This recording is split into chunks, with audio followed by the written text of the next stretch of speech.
የምለው ፈጣሪ ፍቅራችሁን ያዝልቅላችሁ። በዚህ አይነት ደስ ብሏችሁ ስላየኋችሁ እውነት በጣም ደስ ብሎኛል። ለሩታ ያንስባታል እንጂ አይበዛባትም ማለት ነው።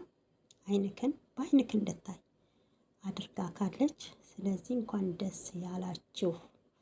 ቡዜንም ኤልዱንም በዚህ አይነት ስላየናት እውነት ደስ ብሎናል ማለት ነው። እንግዲህ እነ ብሩክ ሁሉ ነበሩ።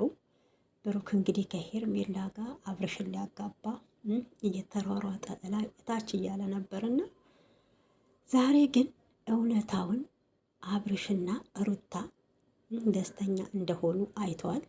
ያው ይህን ጉዳይ ደግሞ ለሄርሜላ አስረግጦ ይነግራታል ብለን እናስባለን።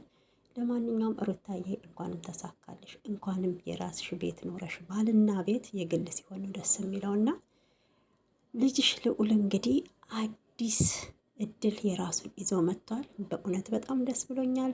እንኳን ደስ አላችሁ ሁላችሁም ማለት ነው።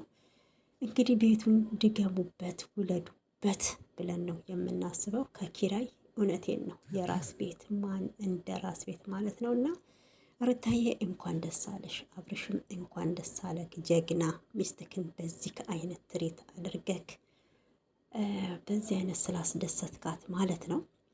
ሆነው ቤቱ ብቻ ሳይሆን እንደው ጎንበስ ብለክ እግሯ ላይ ወድቀክ ይቅርታ ብትባባሉና ልጃችሁን አብራችሁ ብታሳድጉ እውነት ደስ ይለኛል። ይሄንን ያህል መንገድ ጉዞ ከሄዳችሁ አይቀር ይቅርታ ተባባሉ ማለት ነው። በቃ ልጃችሁን አብራችሁ አሳድጉ።